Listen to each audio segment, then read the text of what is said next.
Знам дека долго време беше навистина спорно прашање што да се прави со овој магазин.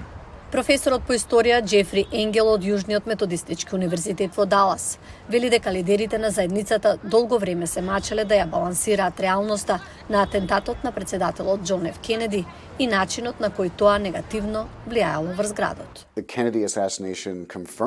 Атентатот Кенеди го потврди идентитетот на Далас во американските умови. Далас беше место кое во тоа време беше познато како омразен, мрачен град на многу начини, на националната сцена во однос на политиката. Тоа беше неправедно карактеризирање, но остана како темен облак над оваа заедница со децении. Стивен Фегин е куратор во музеот кој сега го окупира 6-тиот кат на поранишното депо за училишни книги во Тексас, каде што велат истражителите, Ли Харви Освалд пукал во колоната на председателот Кенеди. Ние сме историска институција која ги истражува животот, смртта и наследството на председателот Кенеди и пошироката историја и култура од 1960-тите. Музеот беше отворен во 1989 година и брзо стана врвна туристичка дестинација. Ова е втората најпосетувана туристичка атракција во државата Тексас, веднаш по Аламо. Постојат локации во оваа земја кои се одбележани со насилство и трагедија. Ова е едно од нив, слично како Перл Харбор или Светскиот трговски центар, а локациите како ова ни овозможуваат да донесеме правда со тоа што правилно се сеќаваме на него.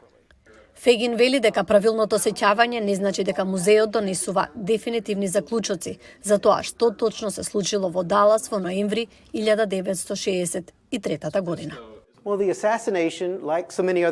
Атентатот, како и многу други работи, е тема која предизвикува поделби. Луѓето обично пристигнуваат независно дали веруваат дека Ли Харви Освалд действувал сам или дека тоа е заговор. Теоретичарите на заговор за Кенеди се уште ја држат контролата врз психата на нацијата на некој начин.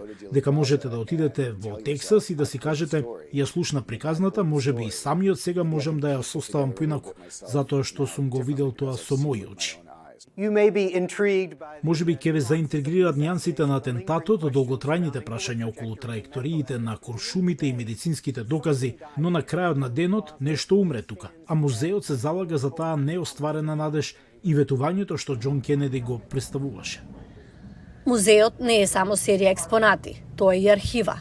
Некои од филмските снимки од атентатот се зачувани и лиценцирани од музеот, како и снимките од очевидци и клучни лица на настанот.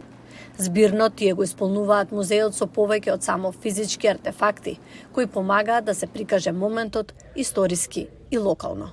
Овој музеј одигра клучна улога во помагањето на оваа заедница да ги истера последните преостанати демони од 1963 година. Музеј кој бележи присуство на повеќе од 300.000 гости годишно од 133 земји.